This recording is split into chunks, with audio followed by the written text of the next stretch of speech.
Good afternoon, ma'am. Good afternoon, classmates. I am Jimbo Silat. So today I am going to discuss the validity. So what is the validity? Validity is the mean extent in which a concept of conclusion measurement is well-founded likely correspond accuracy to the real world. So the word valid is derived from the Latin validus, meaning strong. So it pertains the accuracy to the inference teacher to make about student based on the information gathered from the assessment. So validity, we can consider that the assessment is valid. It measures the student actual knowledge performance with respect to intended learning outcomes and not something else. So so soon, if we will become a teacher, we can see that the form of assessment nga atong ginabuhat is valid if we can consider the learning outcomes, because the learning outcomes is basis. So if you can base your assessment to the learning outcomes, then your assessment is valid.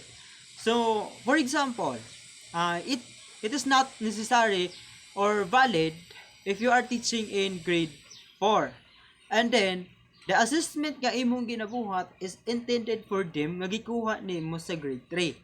So let's proceed the types of validity. So the first type of validity is content validity. The content validity is used to evaluating if the test can represent to the different aspects of the specific construct.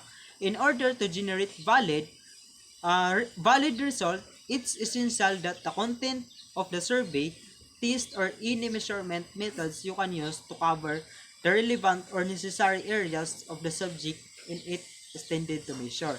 So, the content validity, for example, you are the teacher.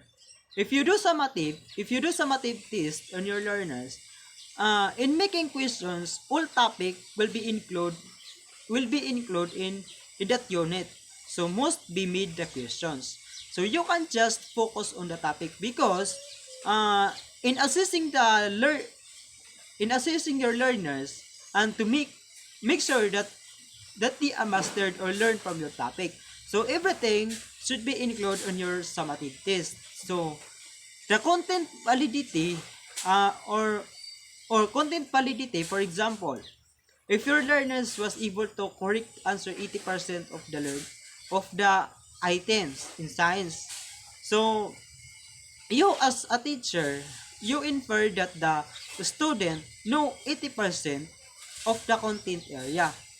So and also the to improve the validity of assessment, the teacher is recommended to construct the TOS. So since Ma'am Gigi is already discussed about the TOS, so I will not include it.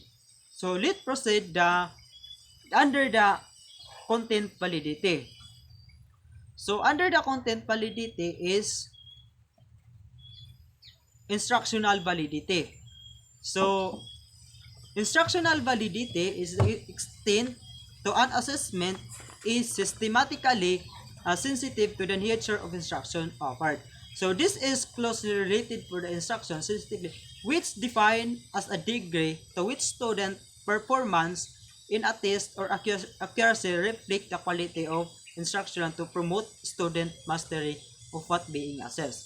So it means the instructional validity, it measure of how will test content materials that the content of the actual classroom instruction. So for example, the teacher discuss about the different kinds of animals. So the topic that we discussed by the teacher, we should include for the summative test. So let's proceed to the second types of validity, which is the criterion validity. So the criterion validity is refers to the degree to which test scores or agree with the external criterion. as such as related to the ethical validity. It examines that the relationship between an another and another measure of the same traits. So, a means to measure the validity or effectiveness of the specific evaluation methods by comparing scores on the test produce another. So the degree of accuracy of a test is increased the closer its scores is correlated to the scores of another assessment, but or the criteria of a related contribute. So let's proceed. The two types of criterion validity. The first one is concurrent validity. Concurrent validity is provide an estimate of an student current information in relation to be previous validate or established established measure. For instance, a school does develop a new intelligence or quotient or IQ test. The result from this test is statistically correlated to the results from the standard IQ test. So, for example, a school has developed a new intelligence quotient test.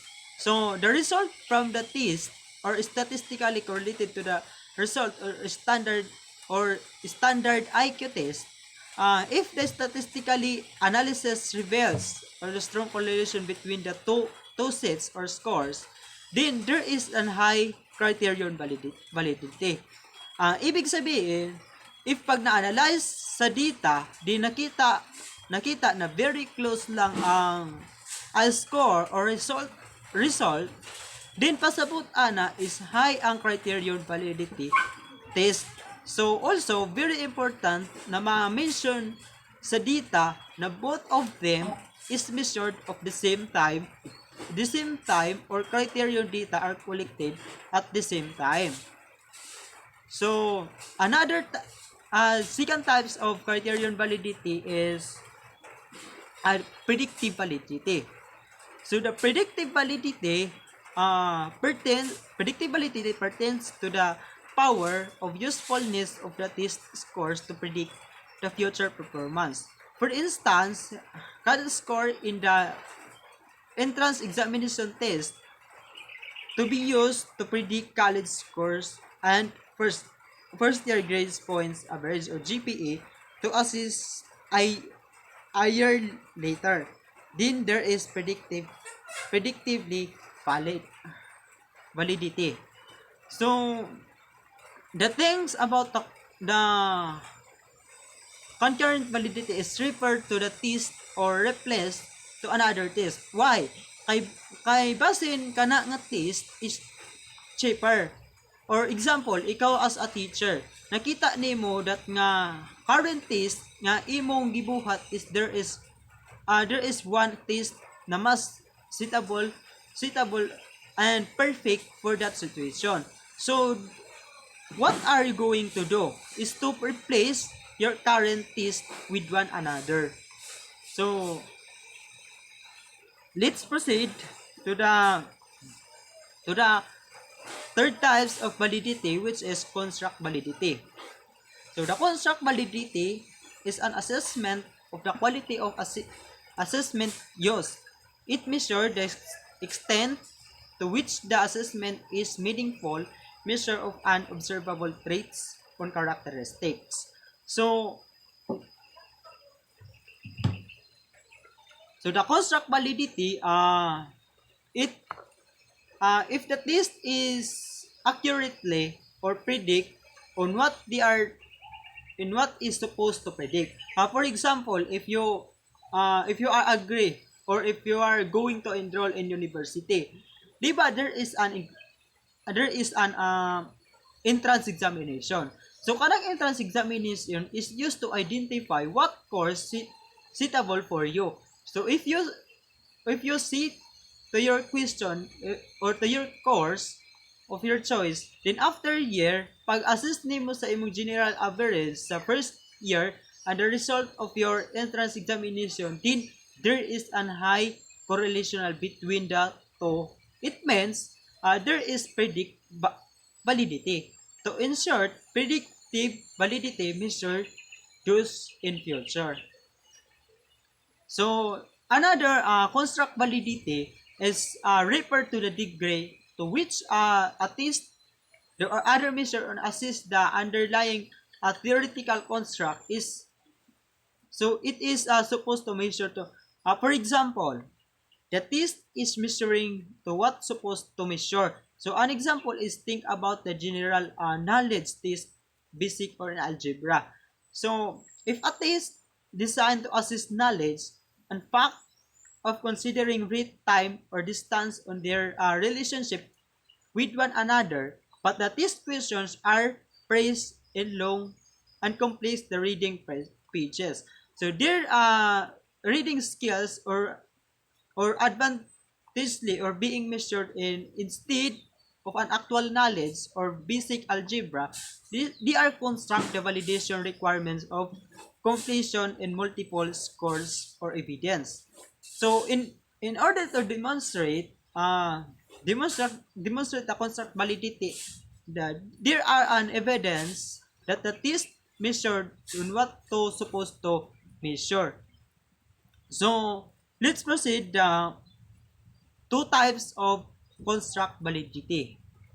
So there are first is convert validity and divergent validity. So convert validity is occur when measure of the construct are related is a fact observed to be related. So while the divergent validity is on the other hand occurs when the construct that are related or are in the reality observed not to be, and let's consider that this administered measured knowledge and skills of theoretical reasoning, which is a very different of the reading construct.